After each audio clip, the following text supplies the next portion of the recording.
A paz do Senhor, professores, a paz do Senhor, irmão Gilson, a paz do Senhor, irmã Leide.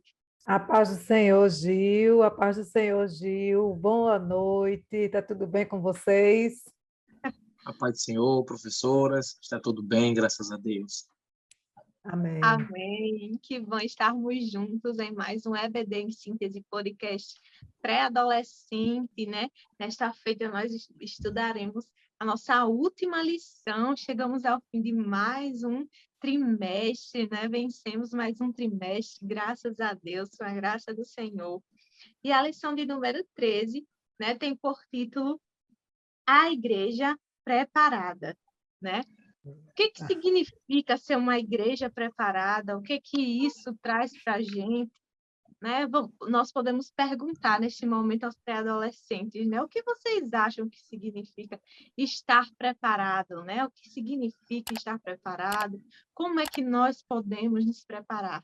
Então, a gente pode abrir essa aula já fazendo essa pergunta aos alunos, né? Perguntando a eles sobre os seus conhecimentos prévios, né? Sobre quanto a estarmos preparados diante de toda a lição que nós estudamos, né? Nós passamos o trimestre todinho falando sobre a escatologia, as coisas que hão de acontecer. Como é que a gente se prepara para esses momentos em que a igreja vai viver, que a terra vai viver? Como é que a gente se prepara para isso? A gente pode iniciar a nossa aula perguntando aos pré-adolescentes sobre isso. E após, nós podemos iniciar com uma dinâmica, né, irmã Leide? Como Sim, seria? com toda certeza, né? Porque a dinâmica é sempre importante, né? Para os meninos, os pré-adolescentes amam.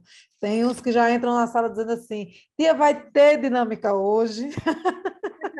Eles já entram já perguntando, porque esse momento da dinâmica é importante porque eles vão absorvendo, né, de forma prática aquilo que nós estamos ajudando, ensinando em nome de Jesus. Então, assim, uma dica, né, é que o professor ele prepare numa caixinha secreta, assim, num lugar bem reservadinho da sala, palavras-chave, né, como que façam referência a algum tipo de pecado, como inveja, mentira,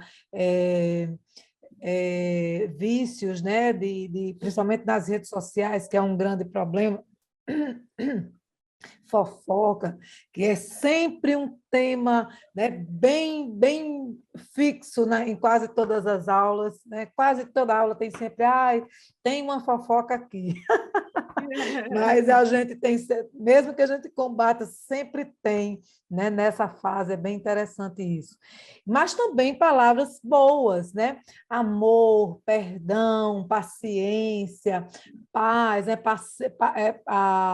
No caso, né? Não só ser uma pessoa que tem paz, mas uma pessoa pacífica, aquela pessoa que está ali sempre pacificando as situações, o bom amigo, aquele que ajuda, o ajudador. E aí, nessa ocasião, na hora da entrada da sala, esse aluno pode chegar lá no cantinho secreto, escolher três práticas, duas boas e uma prática também negativa, né? Duas práticas boas e uma negativa. Todos vão escolher da mesma forma, duas atitudes que são boas e uma atitude negativa. Essas palavras vão ficar em secreto com eles não vão revelar, porque é um momento de autorreflexão, né? É um momento em que eles vão se avaliar, eles vão avaliar o próprio comportamento e É qual bom é o... colocar em caixinhas distintas, né, irmã Leite, para Isso, poder isso, saber. Uma das isso. ruins e outra das boas. Exato. Então, aí eles podem, nesse momento, né, com essa introdução, né, da aula, em que o professor vai trazer esse compromisso, né, vai apresentar esse compromisso que nós devemos ter com a santidade, né, com a comunhão da igreja, para que a gente possa ouvir a trombeta soar, né, gente? A gente só vai ouvir a trombeta soar se de fato, né, estivermos assim caminhando em santificação, porque sem santificação ninguém verá a Deus, né? E apresentar para os alunos esta situação de que qualquer coisa pode tirar você, né, do reino do reino dos céus, porque a palavra diz o quê? Que os glutões ficarão de fora, Os mentirosos ficarão de fora, os efeminados ficarão de fora, né? Os ladrões, os assassinos, os idólatras. Então, todas essas atitudes, mesmo que você faça tudo de bom, mas se você tiver uma atitude negativa e essa atitude estiver relacionada com esses pecados, você vai ficar de fora. Então, é um momento de autorreflexão, né, para eles. E aí, a outra dinâmica eu conto no final, porque é uma atividade para o fim da classe, Eita, vai dar um da suspense, lição, né, né? Porque hoje é um dia de festa, é o fim, e aí vai ter dinâmica, vai ter brincadeira, se quiser, assim, vai ter um lanche também, né? Você decorar a sala bem bonita, com aquelas palavras que a gente já aprendeu durante todo o trimestre, né? Falando lá do amor do Senhor, da salvação, da paz, do perdão, essas coisas que nos levam para o céu. Amém. Que coisa boa, né, irmã Eleide? Amém, E é verdade. a Bíblia diz, né, de hoje, nos fala assim: continuem firmes na oração, sempre alertas ao orarem e dando graças a Deus. Colossenses 4:2. O nosso texto base está lá em Lucas 21, do 34 ao 36. Vou ler aqui rapidinho, é curtinho. E É. olhai por vós, para que não aconteça que o vosso coração se carregue de glutonaria, de embriaguez e dos cuidados da vida, e venha sobre vós de improviso aquele dia, porque virá como um laço para todos os que habitam na face de toda a terra. Vigiai, pois, em todo o tempo, orando, para que sejais havidos por dignos de evitar todas essas coisas que hão de acontecer e de estar em pé diante do Filho do Homem. Então, é justamente isso, essa dinâmica já vai trabalhando aí as atitudes, né? Pode ser já relacionadas às que já tem aqui, né? Os cuidados da vida, né? Ele Isso. traz glutonaria, embriaguez e os cuidados da vida, mas é possível também a gente trabalhar outros, né? Com outras Sim, palavras sim. que sejam relacionadas para que nós não sejamos pegos de surpresa, né? Surpresa. E É verdade. nós vamos ver que a igreja preparada, ela vai precisar estar preparado significa desenvolver algumas atitudes que nós vamos estudar durante essa lição aqui. E a gente inicia com a vigilância, né? O que significa essa parte da vigilância, né? Inicialmente, nós abrimos com guardando o nosso coração, né? Guarde o coração, né? Lá em Provérbios 4:23 vai dizer, né? Sobre tudo que se deve guardar, né? Guarda o teu Guarda o coração, teu porque coração dele procede as saídas da da vida. vida. E quando a gente fala de coração, né? A gente fala de emoções, né? O que acontece no coração? A gente sempre representa, né? A mente como a razão e o coração como essa parte das emoções, né? Então, o pré-adolescente, ele vive ali um momento de muitas emoções, tudo é É, muito, né? Quando é triste, quando é alguma coisa triste, é muito triste, quando é muito alegre, é muito alegre. Então, tudo esses exageros, né, tudo muito que intenso. acontecem. Tudo muito intenso, exatamente. Então, nós vamos falar aqui, trabalhar aqui nesse tópico, né? A importância de nós guardarmos o coração, guardarmos as emoções. Como é que estão as nossas emoções? Para que a gente não dê lugar a emoções ruins, né? A emoções que nos levam a praticar a maldade, a emoções que nos levam a ter um pensamento negativo sobre a vida, sobre as situações da vida, né? Nós devemos aprender a trabalhar ali as nossas frustrações, porque tudo isso vai influenciar na nossa vida, né? Como Salomão vai falar. Tudo isso vai influenciar na nossa vida e pode sim nos direcionar, né, a fazer aquilo que não agrada ao Senhor. Existem emoções que nos puxam para fazer aquilo que é pecaminoso, aquilo que não é a vontade do Senhor para as nossas vidas. Então, É verdade. por isso a importância da gente guardar o nosso coração, né? E guardar quando? Todo dia, toda hora, sem cessar, né? Nós devemos guardar, estar vigilantes. Então, o nosso segundo tópico vai falar sobre isso, né? Todo dia, toda hora, orar sem cessar. Então, a oração, ela precisa estar na nossa rotina, precisa fazer parte da nossa rotina. Quando a gente olha para Daniel, ele já tinha ali os seus horários, de manhã, de tarde, de noite, 3 vezes ao dia, ele já sempre separava aquele seu momento de oração, né? Então, precisa estar na nossa rotina a oração. Significa que em todos os momentos nós vamos nos ajoelhar para orar? Significa que em todos os momentos nós conseguiremos parar para orar? Não, mas que a gente pode orar em outros momentos. Se a gente está ali no ônibus ou se a gente está na escola, nós podemos falar com o Senhor, nosso pensamento. Então, a gente pode trazer isso para o pré-adolescente. Existe aquele momento que nós paramos, né, fazemos aquele devocional mais preparado, mais estruturado, mas existem momentos durante o dia que a gente pode falar com o Senhor somente no nosso pensamento. Então, é importante essa rotina de oração. Ela precisa ser algo natural. Por quê? Porque ninguém chama de amigo a quem não conhece, a quem não tem proximidade. Se eu chamo a irmã Eleide de amigo, é porque nós já conversamos, nós já tivemos momentos juntos. Eu sei sobre a vida da irmã Eleide, a irmã Eleide sabe sobre a minha vida. Então, é isso que nos torna amigos. Ninguém vai chamar de amigo alguém que viu uma vez ou alguém que só vê uma vez perdida e não se dá tempo para conversar. Então, é importante trazer isso para o pré-adolescente. A gente chama de amigo a quem nós temos proximidade. Então, o Senhor, ele precisa ser o nosso amigo. Como é que a gente tem essa conversa? Como é que a gente tem essa proximidade? Através da oração. É através da oração que nós falamos com Deus. Então, por isso, a oração, ela deve estar presente, né? E existe esse alerta de vigilância para que nós oremos sem cessar. E, além disso, vigiarmos em todo o tempo, né? Vai dizer lá em Efésios, né? Que em todo o tempo nós estejamos em oração e súplica. Oração, a gente já trabalhou, né, nesse segundo tópico, e tem a súplica. O que é a súplica? O que vem a ser a súplica? A súplica, ela fala de algo mais intenso, uma instância e até um desespero, né? É uma busca maior, né? Diferente da oração, né?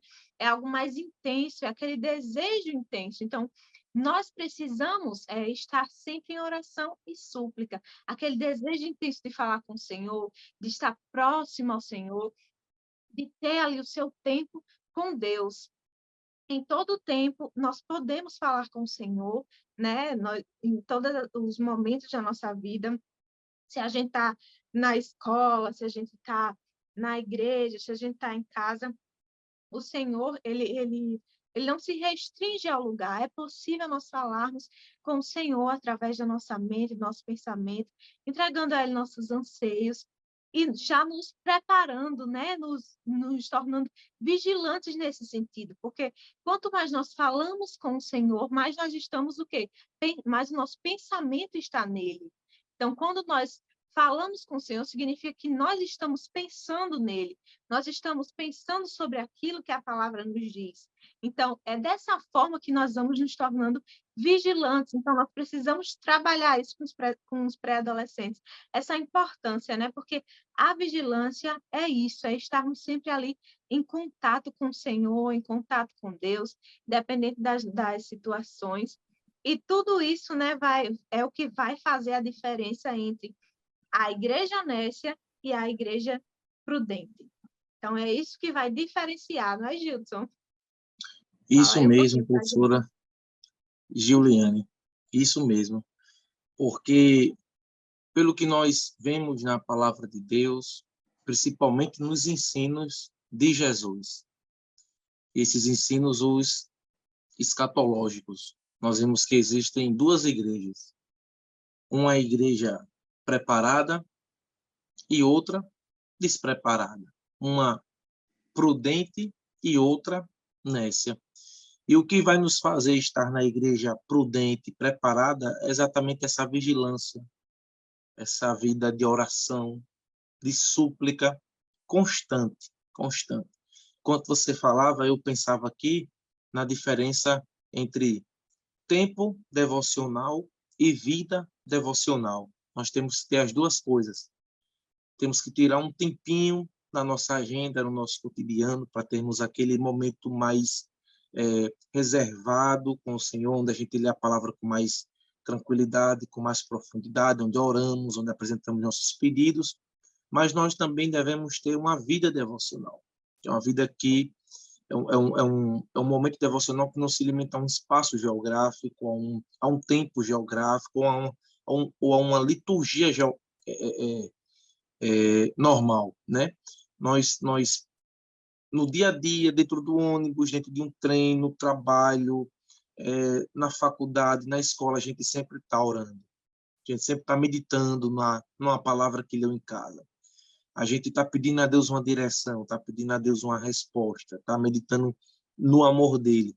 Então, a gente tem que estar o tempo todo orando, vigiando, suplicando, estando em comunhão com o Senhor para sermos essa igreja preparada. E Jesus, nos seus ensinos, ele sempre nos alertou sobre 2 grupos de pessoas que vão estar no mundo, toda a era da igreja, principalmente quando estiver bem pertinho da vinda de Jesus, que vão ser aqueles que vão estar preparados para subirem no arrebatamento e aqueles que vão estar dormindo e que vão ser pegos de surpresa. Sempre vai existir esses 2 grupos. Sempre existiu, sempre existirá até a vinda de Jesus. E existem algumas parábolas de Jesus que ilustram isso. No mínimo 3 nós vamos destacar nessa lição, nesse segundo tópico. O primeiro exemplo é o dos 2 construtores, que Jesus conta essa parábola, que 2 homens constroem uma casa, todos eles enfrentam as mesmas dificuldades, vendaval, a ventania, as águas, todos passam pelas mesmas lutas, pelas mesmas provações, só que uma casa fica de pé, uma casa de um construtor fica de pé, a outra casa feita pelo outro construtor cai. E Jesus diz, onde é que está a diferença de uma para a outra? Está onde elas foram edificadas, onde elas foram construídas, onde elas foram firmadas. Um construtor fez a sua casa na rocha, o outro fez na areia. Eles passaram pelas mesmas lutas, pelas mesmas dificuldades, tiveram os mesmos imprevistos, só que o que fez a casa na rocha, a casa ficou firme. E o que fez a casa na areia, a casa foi destruída. Jesus disse, eu comparo esses 2 construtores com aqueles que ouvem a minha palavra. Uns ouvem e guardam e praticam. Outros só ouvem, entra no ouvido e sai no outro. Quem ouve e pratica, construi. Desculpa, Gilson. Aí a gente já vê que a primeira coisa, né, que a igreja prudente e a igreja nécia, ela não se diferencia pelas situações que elas vão viver, né? Isso mesmo. Tanto a nécia quanto a prudente, elas vão sofrer vendavais, vão sofrer aquela ventania, aquela chuva. Tudo isso, ambos vão sofrer. Ninguém vai estar isento, né? Porque eu sou a igreja prudente que eu vou estar isento de passar pelas situações. Não vai ser isso que vai diferenciar, né? O que vai diferenciar é justamente o alicerce, né, Gilson? Pelo contrário, né, Gil? A gente entende que a promessa da aflição é para as 2. Exatamente. Isso mesmo. E vamos a viver igreja chuva que e vai ficar sol. firme é a que vai obedecer a palavra. E a igreja que não vai suportar as dificuldades é aquela que não obedece a palavra, só ouve. E na palavra de Deus, de Gênesis a Apocalipse, nós somos exortados a fazer 2 coisas. Ouvir a palavra de Deus, mas não só isso, obedecer. A gente tem que ser ouvintes e praticantes, conforme disse Tiago na sua Epístola Universal. Então, existe essa parábola de Jesus que mostra a igreja prudente e a igreja nécia lá. A igreja prudente, ela é comparada ao construtor que fez a sua casa na rocha. Ou seja, ali está representando o crente, a igreja que ouve a palavra e obedece. E existe a igreja nécia, que construiu uma casa linda também, bela, do mesmo jeito da outra. Feito as mesmas dificuldades do outro construtor, só que a casa foi edificada na areia. Não suportou as dificuldades. Aí nós temos que enfatizar para os pré-adolescentes, nossos amados alunos, que mais do que ouvirem a palavra de Deus, nós precisamos obedecer ela.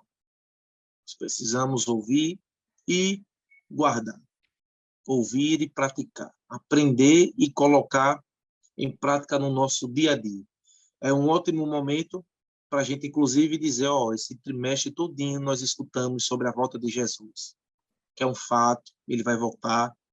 E ele não vai voltar para buscar qualquer igreja, ele vai voltar para buscar a sua igreja que está preparada, que está em santidade, que está em oração, que está em vigilância, e vocês estão ouvindo esse ensinamento. Então, vocês têm uma decisão a tomar diante de si. Vão ser como o primeiro construtor, que ouve e obedece, construi a casa sobre a rocha, ou vai ser como o segundo, que ouve, não pratica, que construiu a casa sobre a areia. Jesus também fala sobre os frutos das árvores, que a árvore boa, ela vai produzir um fruto bom, e a árvore má, ela vai produzir um fruto mau. E isso aqui é lógica. Isso aqui é lógica. Jesus se utilizou da lógica para dizer, uma árvore boa, ela nunca que vai gerar um fruto mau, e uma árvore má nunca que vai gerar um fruto bom. E pelos frutos a gente conhece quem é quem. Pelo fruto a gente sabe quem é quem. Então a igreja prudente, ela vai ter bons frutos, e a igreja nessa, ela vai ter maus frutos. E os frutos bons é a nossa vida de santidade, é o nosso arrependimento diário, é a nossa vida de serviço na igreja, é o nosso amor para com Deus, para com o próximo, para com o povo do Senhor.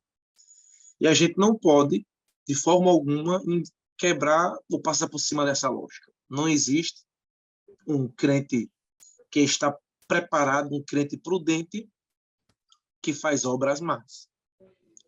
Como também a gente não pode dizer que uma pessoa ela é má, só que ela tem bons frutos. Às vezes a gente confunde muitas coisas, né? Às vezes a gente olha para um irmão que tem bons frutos e por algum falatório, por alguma coisa que nem procede, a gente diz que ele não é um cristão sábio, um cristão prudente, mas os frutos dele mostram que ele é um cristão genuíno. Porque a questão do coração, só quem vê é Deus. Só quem consegue julgar as motivações dos corações é o Senhor. O que ele disse a Samuel em relação a Davi e a seus irmãos. Você vê a aparência, mas eu vejo o coração. É por isso que Jesus disse que a gente vai julgar a qualidade da árvore, a qualidade do crente, pelos seus frutos. Frutos bons, crente bom.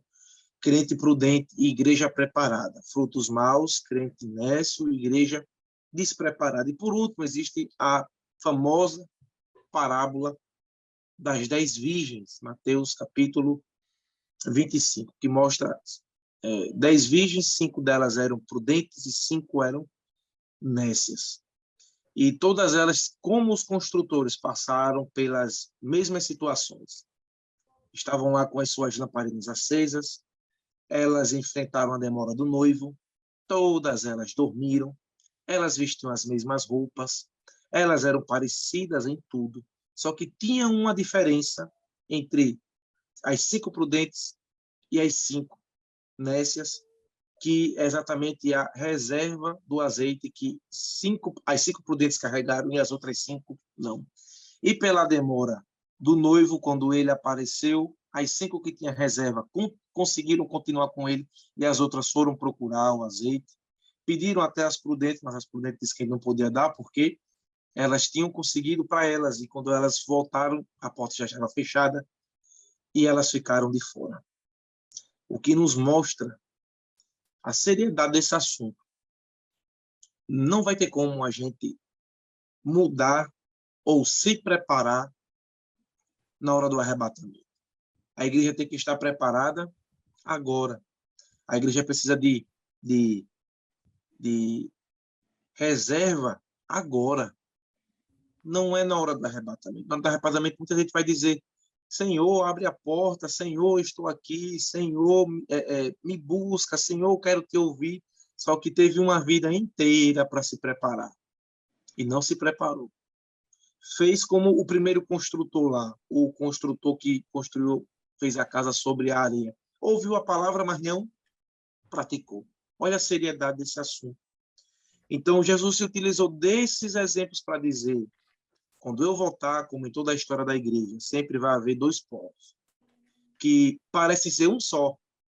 No cotidiano, parecem ser um só. Estão nos mesmos cultos, participam da mesma liturgia, estão nos mesmos eventos, vestem as mesmas camisas, vestem as mesmas roupas, cantam os mesmos hinos, mas uns estão preparados, a igreja prudente, e outros estão despreparados, a igreja nécia. E para a gente ser igreja prudente, a gente precisa orar, vigiar, suplicar, obedecer a palavra. Resumindo, o nosso coração precisa estar no Salvador.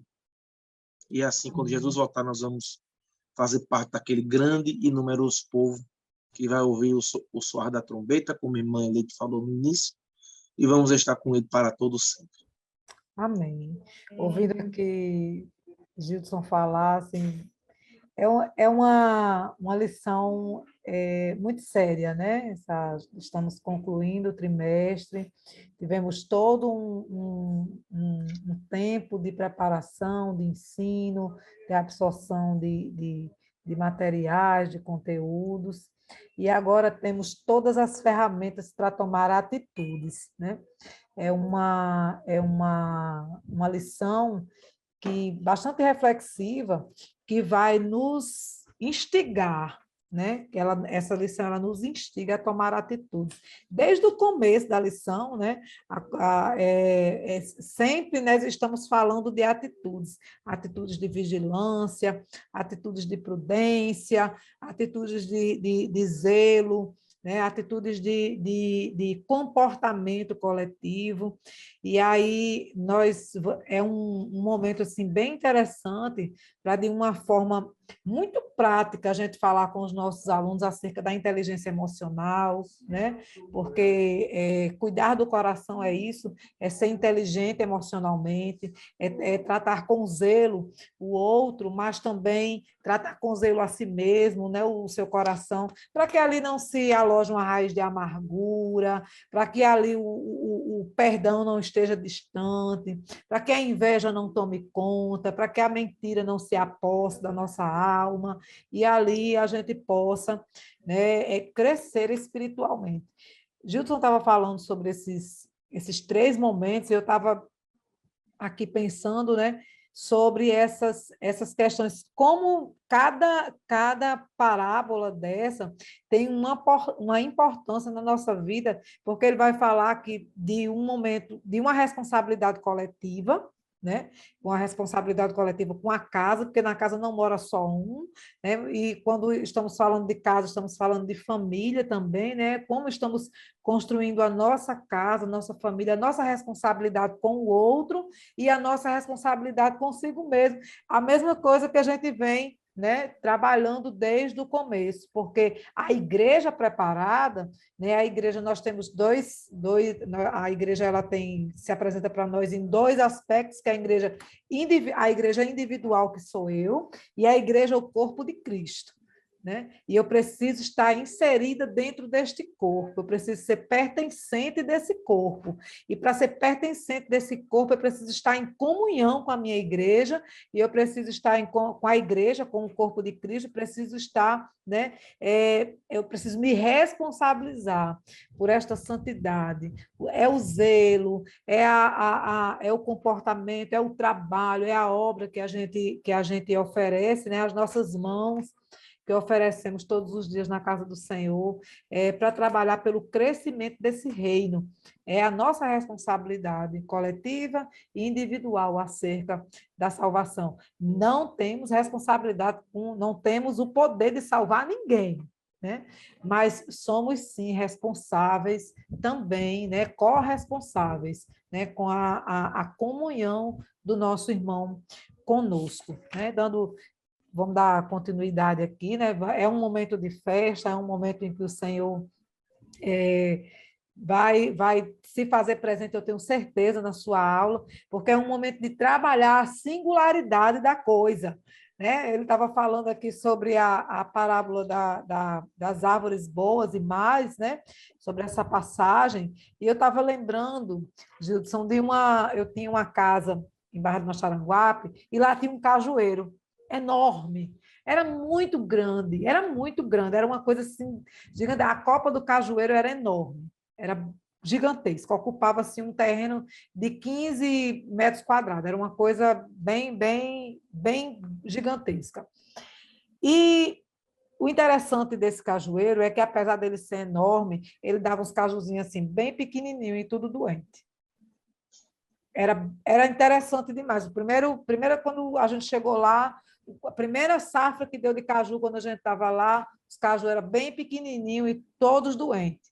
Apesar de que ele era docinho, mas ele era todo feinho por fora, né? Ele era aquele caju feio. E aí, o que foi que a gente fez? Eu não queria me derrubar o cajueiro, porque eu achava ele muito lindo, né? E era importante a sombra dele. E aí, o que foi que a gente fez? A gente podou o cajueiro. Nós podamos ele, deixamos ele bem aparadinho. Quando foi no ano seguinte, esse cajueiro deu um fruto maravilhoso. Tanto o caju era grande, como era bonito, como era doce. O doce desse caju, então, me era uma maravilha, fez um sucesso tremendo. Mas o que eu quero dizer, né, com essa reflexão é que, assim, nós temos aqui duas situações, né? Duas situações que, chegando o dia da tragédia, não tem jeito, né? Que é o dia da casa que pode ser derrubada e o dia em que a pessoa pode ser surpreendida com a vinda do cordeiro, do noivo, mas também temos uma situação aqui em que tem jeito, mas que é a questão da árvore, né? O fruto, nós conhecemos a árvore pelo fruto, né? Se ele dá um fruto bom, então a árvore é boa. Se dá um fruto ruim, a árvore é má. Mas muitas vezes o que essa árvore está precisando é só de um pequeno tratamento. Um tratamento de beleza, né? Um tratamento ali, um cuidado. Às vezes a árvore só precisa ser adubada, ali a árvore muitas vezes só precisa ser podada. E aí vem as atitudes práticas do crente. E aí a gente pode entrar nesse momento com a segunda dinâmica. Né? Como é que podemos tomar atitudes? Né? Quais são as atitudes que devemos tomar? Né? E aí, entrando no terceiro tópico, quais são as atitudes que devemos tomar para estarmos preparados? E aí, nesse momento, o professor vai colocar lá viradinho as cartas com as palavras escritas para baixo, as palavras que estão ao longo da lição, gente. Ao longo da lição, aqui nós temos muitas palavras que são atitudes que podemos tomar para que estejamos prontos no dia que o Senhor, né, no grande dia do Senhor na nossa vida. Precisamos ser vigilantes, né? Pode colocar vigilância, o coração, né? O cuidado com o coração, a luz, o sal, a prudência. Podemos colocar aqui, né? Como palavras aqui, palavras-chave, né? E aí você vai colocar lá, ó, ele vai escolher a cartinha viradinha do jeito que está, é só colocar na testa, e ali os alunos vão dar as dicas a ele de que palavra é aquela. Né? Eles vão dizer, é a pessoa que fica... A gente tem aqui no bairro os vigilantes de rua, né? As pessoas que ficam na rua passeando de moto a noite todinha e apitando. Uhum. Com certeza alguém vai se lembrar disso. Acho que muitos bairros têm essas vigilâncias noturnas, né? E aí, com certeza, eles vão se lembrar dessa. Aí alguém vai dizer, aquela pessoa que fica lá passeando de moto, apitando durante a noite. Aí você vai lembrar o vigilante, né? A pessoa tem que ser vigilante. Vamos lá, o amor, o perdão, são atitudes que nós precisamos, né, para guardar o nosso coração, né? O amigo. E aí a gente pode trabalhar com eles essas atitudes, né, que precisamos tomar. São posturas, de fato, atitudes de fé, né? Mudando completamente a nossa forma de ver o mundo e de viver. Porque, como Juliane disse, é tudo muito intenso nessa fase. E se a gente permitir, nessas coisas, as fases deixam de ser fases e passam a ser comportamentos, né? Comportamentos que você leva para a vida e a gente precisa ser vigilante. Aqui na lição, no livro do pastor, que o comentarista foi o pastor Reinaldo, né? Jesus Cristo voltará, ele fala aqui, né, sobre atitudes, né, diante da volta de Jesus, né, que, em primeiro lugar, nós devemos amar a vida de Cristo, né? O último capítulo de Apocalipse, ele vai dizer aqui a igreja, quando o Senhor diz que vai voltar, ora vem Senhor Jesus, né? Nós vamos ter essa atitude de desejar que Jesus venha, né? Desejar que Jesus venha, nós precisamos estar atentos a isso.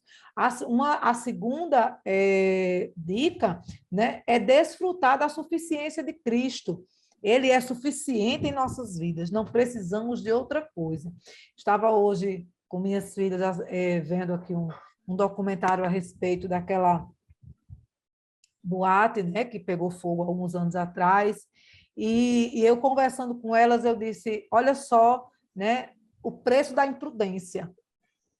Quantas pessoas, quantas vezes aquele mesmo estabelecimento foi fechado por causa de muitos problemas que havia naquele lugar, né? Mas, mesmo assim, por uma noite de diversão, muitos perderam a vida e talvez até a salvação, né? Porque estavam no lugar errado, na hora errada. A imprudência, muitos rebeldes, muitos saíram de casa sem falar com os pais, muitos saíram de casa em busca apenas de uma noite de loucura, e aí não existia, né, a suficiência de Cristo na vida dessas pessoas. E a terceira atitude é viver debaixo, né, da graça. Só existe um jeito de esperar Cristo para hoje, e esse é vivendo debaixo da graça. Sem a graça do Senhor sobre as nossas vidas, nós não podemos esperar Cristo para hoje, porque só Ele, que pecando, nós temos nele um advogado fiel, que intercede por nós, né? Porque João disse que se a gente diz que não peca, a gente já está pecando, mas se acaso pecarmos, ele é fiel e justo, ele sabe que nós somos pó, né? E aí, esperando Jesus para hoje, e manter, né, fazer desse evangelho, essa disciplina que Gilson estava falando, o nosso estilo de vida, né? O cristianismo não é uma coisa assim, que você vai para a igreja, faz aquela oração, faz aquela leitura, e aí você volta para casa como se nada tivesse acontecido e vai viver a sua vida de outra forma. Você vive uma coisa na igreja, né? E vem para casa viver outra coisa. O cristianismo não é uma alegria que você sente lá fora, na igreja, no momento de culto, depois você volta para casa com a mala cheia de tristeza, não. O cristianismo é um estilo de vida. É uma mudança. O evangelho é boas novas, é novidade, é coisa boa, né? Novidade, boas novas, está dizendo. Boas novas, é uma novidade boa, né? Não pode ser uma novidade ruim. Então, tem que ser realmente um estilo de vida. É aprender com Deus, é aprender a estar com Deus, é aprender sobre Deus, e aprender que tudo é dele, por ele e para ele. Estamos aqui por ele e para ele, né? É conversar com Deus o tempo todo, a oração, né? Pode ser uma das palavras-chave lá na hora da dinâmica. As crianças vão adorar, gente, porque eles gostam realmente, e essas pequenas coisas que a gente faz na sala de aula, para eles são extremamente significativas e fazem, de fato, a diferença na vida deles. Fazem mesmo, né? Porque nós conseguimos, com uma pequena mudança, né, de didática, fidelizar uma sala de aula com quase 10 alunos, numa igreja que praticamente não tem pré-adolescentes, né? Quase não tem, e a gente conseguiu fidelizar, e tem sido uma bênção, tem sido riquíssima as aulas, e eles, de fato, pedem para ir. Até os que não iam de jeito nenhum, que tinham dificuldade, eles pedem para ir para a igreja no dia da escola dominical. E eu creio que isso está sendo bênção na vida deles, né? E aí, amar, sim, a vida do Senhor, né? A última parte da lição, né, diz Maranata. Você conhece essa palavra? Né? Precisamos trazer essa palavra para dentro do contexto da sala de aula. Precisamos nos esforçar para glorificar a Deus e despertar naqueles que convivem conosco o desejo de servi-lo, pois ele entregou seu Filho por nós e em breve nos levará para junto de si. E quem é que leva um inimigo para morar com ele, né, Gil? Verdade. Falou disso. Ninguém leva um inimigo para morar na sua casa. Tem que ser amigo. tem que ser companheiro, tem que estar ali juntinho, né? Essa resposta que a igreja, né, que dá ao Senhor na hora que ele diz, olha, esse que vou já. E a igreja diz Maranata. A noiva diz Maranata. Ora vem, Senhor Jesus. É um momento de intimidade. É um momento de fidelidade, é um momento de desejo, né? Eu acredito que Juliana, se sair, passar algum dia fora, né, de casa, ela sente saudade do seu esposo, ela quer estar, ela quer voltar logo, assim também o esposo dela, quando sai de casa, quer voltar logo para casa, para ficar com a esposa, né, que está aí merecendo tantos cuidados. Do mesmo jeito, na minha casa, Gildson também, que é casado, vai, quando viaja que está fora, um dia, 2 dias, eu já passei uma semana, 10 dias longe do meu esposo, é aquela agonia, a gente tem aquele desejo de estar em casa, de chegar, né? Mas sempre anelando pelo momento de estar junto. Assim deve ser a igreja do Senhor. E cuidando para que nada atrapalhe essa intimidade. Amém? Amém, Amém. verdade, irmã Leide. Não é que esse Maranata, né? A gente só pode dizer, ora vem, Senhor Jesus, se nós estivermos preparados, É né? verdade. Não vai dizer, quem não está preparado fica, Senhor, espero só mais um pouquinho para eu me preparar, né? Então, para a gente dizer Maranata, a gente precisa estar preparado. Então, estejamos vigilantes nessa lição. Ela é muito rica, ela detalha muito bem atitudes práticas para o pré-adolescente de como estar preparado, né? Nós vemos aí, pelo menos nessas 3 parábolas, né?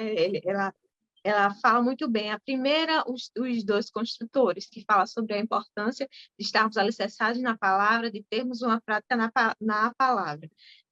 A das árvores boas e mais, né, que fala sobre atitudes. Não basta apenas ler a palavra, nós precisamos também desenvolver ações que demonstrem Cristo. Como é que eu me digo igreja de Cristo e eu faço mal para o meu próximo, eu desejo mal para o meu irmão, as minhas atitudes não glorificam a Deus. Então, isso faz parte de uma igreja preparada. E, por último, né, a da Nécia e as virgens nécias e prudentes, né, que fala essa necessidade de ter o azeite, o que seria esse azeite, né? Alguns pastores retratam, né, como a oração, a importância da oração, outros como a importância do Espírito Santo em nossas vidas.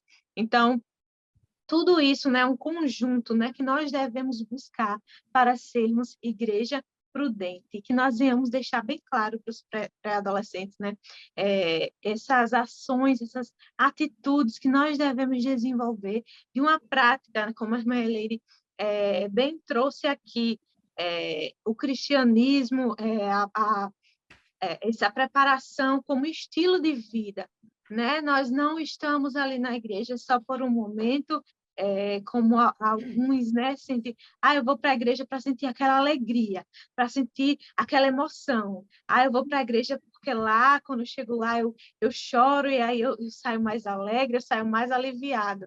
Não, não é esse o nosso objetivo, né? O nosso objetivo é que todos os nossos dias sejam culto ao Senhor.